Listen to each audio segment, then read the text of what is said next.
નમસ્કાર, આપ જોઈ રહ્યા છો ગુજરાત ન્યૂઝ અને સમાચારોની સાથે હું છું હેતવી। વાત કરીએ અગત્યના સમાચારો પર તો આજે જ્યારે સમગ્ર ભારત દેશની સાથે વિશ્વ 7મો આંતરરાષ્ટ્રીય યોગ દિવસ ઉજવી રહ્યું છે, આ દિવસના ભાગરૂપે વડાપ્રધાનશ્રીએ પણ વહેલી સવારે સમગ્ર દેશવાસીઓને સંબોધન કર્યું હતું। આવો સાંભળીએ।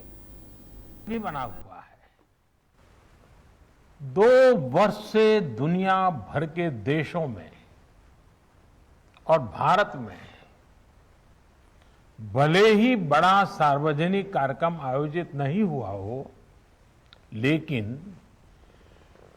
योग दिवस के प्रति उत्साह जरा भी कम नहीं हुआ है। कोरोना के बावजूद इस बार की योग दिवस की थीम योगा फॉर वेलनेस ने करोड़ों लोगों में योग के प्रति उत्साह को और भी बढ़ाया है। मैं आज योग दिवस पर ये कामना करता हूं कि हर देश, हर समाज और हर व्यक्ति स्वस्थ हो, सब एक साथ मिलकर एक दूसरे की ताकत बने। साथियों, हमारे ऋषियों मुनियों ने योग के लिए समत्वम योग उच्यते ये परिभाषा दी थी। उन्होंने सुख दुख में समान रहने, संयम को एक तरह से योग का पैरामीटर बनाया था। आज इस वैश्विक त्रासदी में योग ने इसे साबित करके दिखाया है। कोरोना के इन 1.5 वर्षों में भारत समेत कितने ही देशों ने बड़े संकट का सामना किया है। साथियों, दुनिया के अधिकांश देशों के लिए योग दिवस को उनका सदियों पुराना सांस्कृतिक पर्व नहीं है।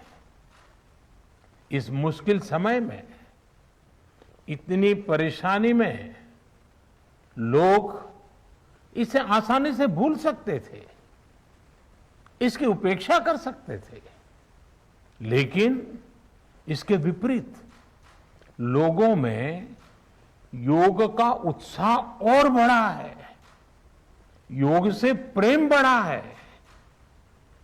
पिछले 1.5 सालों में दुनिया के कोने कोने में लाखों नए योग साधक बने हैं।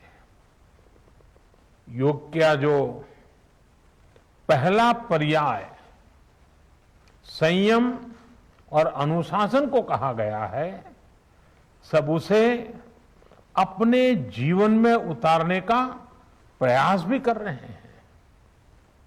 साथियों, जब कोरोना के अदृश्य वायरस से और इस अदृश्य वायरस ने दुनिया में जब दस्तक दी थी, तब कोई भी देश साधनों से, सामर्थ्य से और मानसिक अवस्था से इसके लिए तैयार नहीं था। हम सभी ने देखा है कि ऐसे कठिन समय में योग आत्मबल का एक बड़ा माध्यम बना। योग ने लोगों में ये भरोसा बढ़ाया कि हम इस बीमारी से लड़ सकते हैं।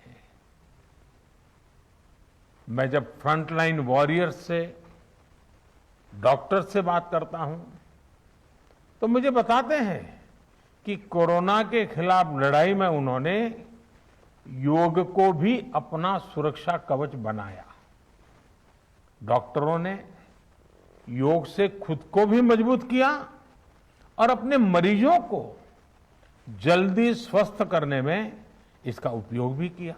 और आज अस्पतालों से ऐसी कितनी तस्वीरें आती हैं जहां डॉक्टर्स, नर्सेस मरीजों को योग सिखा रहे हैं, तो कहीं मरीज अपना अनुभव साझा कर रहे हैं। प्राणायाम, अनुलोम विलोम जैसी ब्रीथिंग एक्सरसाइज है हमारे रेस्पिरेटरी सिस्टम को कितनी ताकत मिलती है, ये भी दुनिया के विशेषज्ञ खुद बता रहे हैं। साथियों, महान तमिल संत श्री तिरुवल्लुवर जी ने कहा, नोई नाडी नोई मुद्दल नाडी हदु तनिक्कुम वायनाडी वाय पच्चयल। अर्थात अगर कोई बीमारी है तो उसे डायग्नोज करो, उसकी जड़ तक जाओ, बीमारी की वजह क्या है ये पता करो, फिर उसका इलाज सुनिश्चित करो। योग यही रास्ता दिखाता है। आज मेडिकल साइंस भी उपचार के साथ साथ हीलिंग पर भी उतना ही बल देता है और योग हीलिंग प्रोसेस में उपकारक है। मुझे संतोष है कि आज योग के इस पहलू पर दुनिया भर में के विशेषज्ञ अनेक प्रकार के साइंटिफिक रिसर्च भी कर रहे हैं, उस पर काम कर रहे हैं। साथियों, कोरोना काल में योग से हमारे शरीर को होने वाले फायदों पर, हमारी इम्यूनिटी पर पड़ने वाले सकारात्मक प्रभावों पर कई स्टडीज हो रही है। आजकल हम देखते हैं कई स्कूलों में ऑनलाइन क्लासेस की शुरुआत में 10-15 मिनट बच्चों को योग प्राणायाम कराया जा रहा है। ये कोरोना से मुकाबले के लिए भी बच्चों की शारीरिक रूप में तैयारी कर रहा है। साथियों, भारत के ऋषियों ने हमें सिखाया है, व्यायामात लभते स्वास्थ्यम, दीर्घ आयुषम बलम सुखम, आरोग्यम परमम भाग्यम, स्वास्थ्यम सर्वार्थ साधनम। अर्थात योग व्यायाम से हमें अच्छा स्वास्थ्य मिलता है, सामर्थ्य मिलता है और लंबा सुखी जीवन मिलता है। हमारे लिए स्वास्थ्य ही सबसे बड़ा भाग्य है और अच्छा स्वास्थ्य ही सभी सफलताओं का माध्यम है।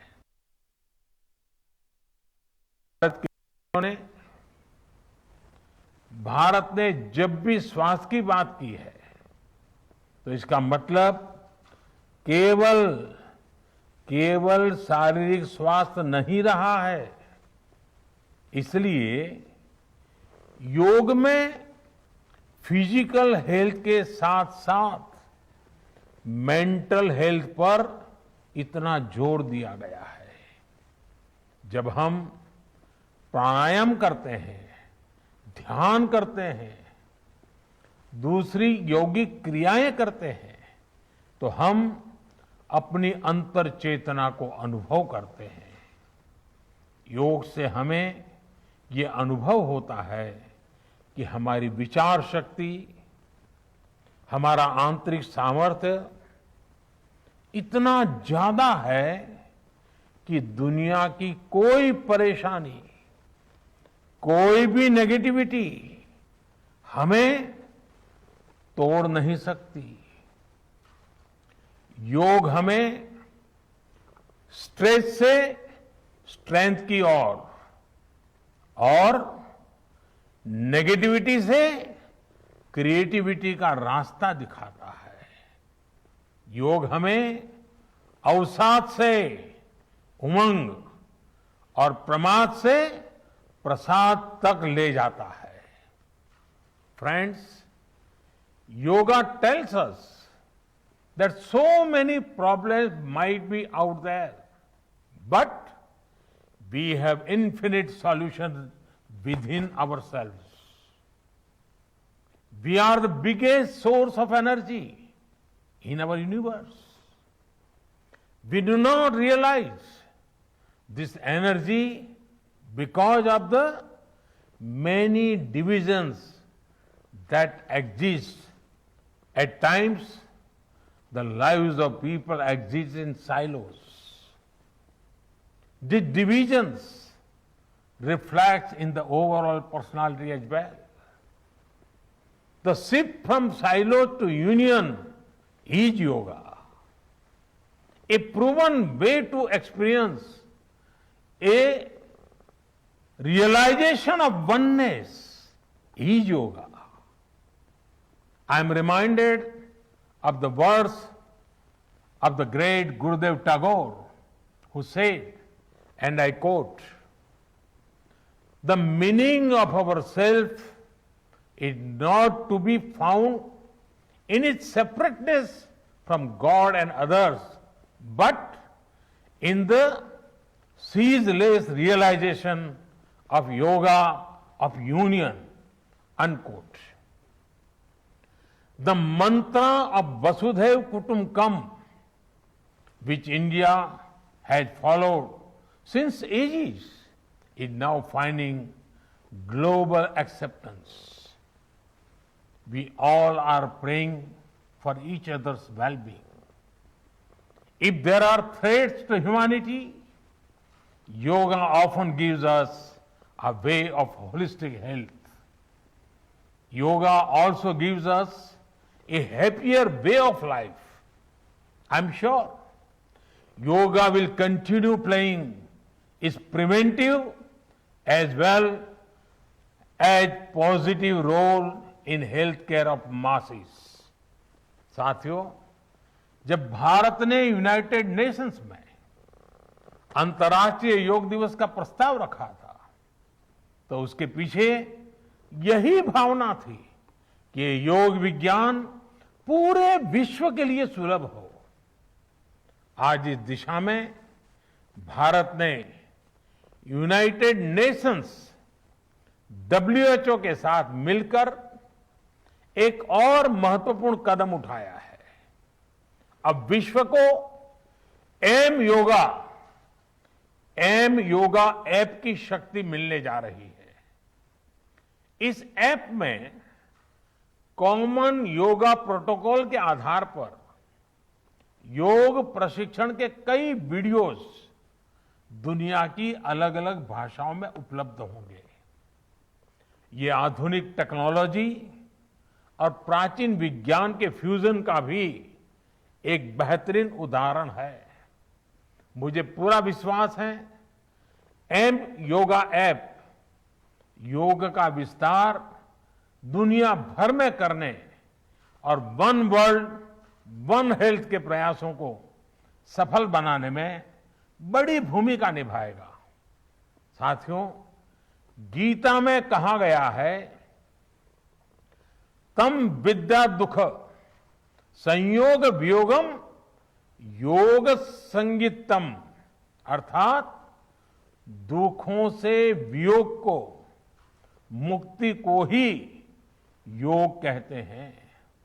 सबको साथ लेकर चलने वाली मानवता की ये योग यात्रा हमें ऐसे ही अनवरत आगे बढ़ानी है। चाहे कोई भी स्थान हो, कोई भी परिस्थिति हो, कोई भी आयु हो, हर एक के लिए योग के पास कोई न कोई समाधान जरूर है।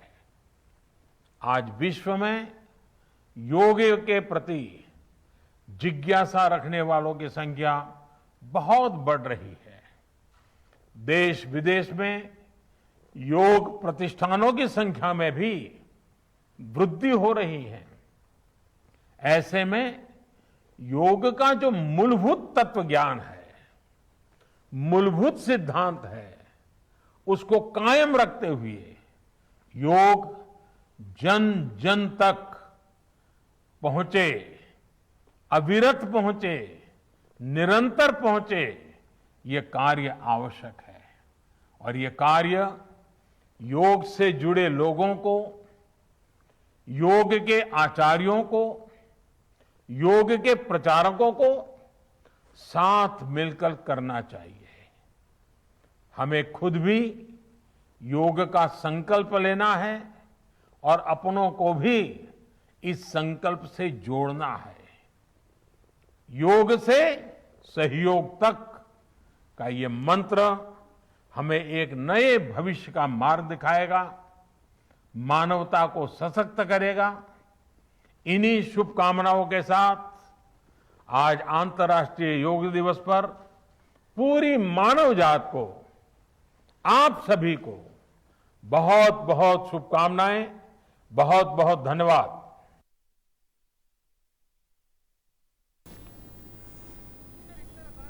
તો ગુજરાત બોર્ડ ખાતે પણ આજે 7મા આંતરરાષ્ટ્રીય યોગ દિવસની ઉજવણી કરવામાં આવી। રાજ્યના મુખ્યમંત્રી વિજય રૂપાણી દ્વારા આજે યોગ દિવસની ઉજવણી કરવામાં આવી। સૌપ્રથમ તો આંતરરાષ્ટ્રીય યોગ દિવસ નિમિત્તે સમગ્ર ગુજરાતીઓને ખૂબ ખૂબ શુભકામનાઓ આપું છું। આદરણીય વડાપ્રધાન શ્રી નરેન્દ્રભાઈ મોદીએ સમગ્ર વિશ્વમાં યોગનું મહત્વ એ આંતરરાષ્ટ્રીય યોગ દિવસ બનાવીને સમગ્ર વિશ્વને આપણી સંસ્કૃતિ, આપણી પરંપરા, આપણી જીવન પદ્ધતિ એને ઉજાગર કરી છે। કોરોનાના સંક્રમણમાં પણ યોગનું મહત્વ આપને સમજાણું, કારણ કે યોગથી રોગ પ્રતિકારક શક્તિ આપણે વધારી શકીએ છીએ અને યોગ કોરોનાને ભગાવશે, આ વાત પણ સાબિત થઈ છે। એટલે ઓક્સિજનની વાત હોય, પ્રાણાયામ એનો ઉકેલ છે અને શરીર સ્વસ્થ તો જ મન સ્વસ્થ રહે અને શરીર મન સ્વસ્થ હોય તો જ બુદ્ધિ આપણી ખીલે અને એના આધાર ઉપર આપણે આત્માથી પરમાત્મા આ વાતને જોડી શકીએ છીએ। અને એટલે જ યોગનું મહત્વ દિવસે દિવસે જ્યારે વધી રહ્યું છે ત્યારે યોગ બોર્ડ દ્વારા ગુજરાતમાં આપણે યોગનો વ્યાપ વધારી રહ્યો છે, હજુ વધારતા જાય છે। 5000થી વધુ ટ્રેનર અને વધુ ક્લાસીસ પણ ઊભા કર્યા છે। આવનારા દિવસોમાં આશા રાખું કે દરેક લોકો ઓછો વધતો વ્યાયામ, યોગ, આસન, પ્રાણાયામ, સૂર્ય નમસ્કાર બધા લોકો જીવનનો એક ભાગ બનાવીને દરરોજ કરશે તો આપણું ગુજરાત સ્વસ્થ ગુજરાત, તંદુરસ્ત ગુજરાત અને એના આધાર ઉપર દિવ્ય ગુજરાત બનાવી શકશું। ફરી વખત બધાને આંતરરાષ્ટ્રીય યોગ દિવસ નિમિત્તે ખૂબ ખૂબ શુભકામનાઓ। ધન્યવાદ।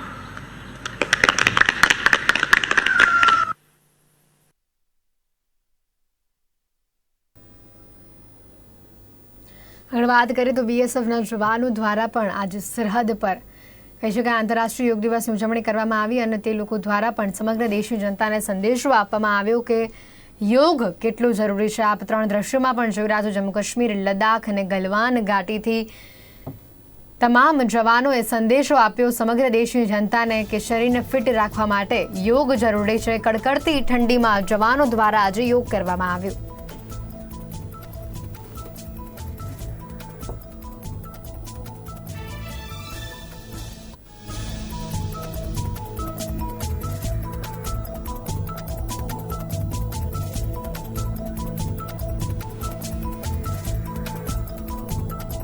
તો આ સાથે જ રાજકીય નેતાઓ દ્વારા પણ આજે વિશ્વ યોગ દિવસની ઉજવણી કરવામાં આવી. આપને જણાવી દઈએ, ખાસ કરીને ધર્મેન્દ્ર પ્રધાન, ગિરિરાજસિંહ, ડોક્ટર હર્ષવર્ધન અને આનંદીબેન પટેલ દ્વારા આજે આંતરરાષ્ટ્રીય યોગ દિવસની ઉજવણી કરવામાં આવી અને સમગ્ર દેશની જનતાને અપીલ પણ કરવામાં આવી કે યોગ એ આ કોરોના કાળમાં રામબાણ ઇલાજ છે.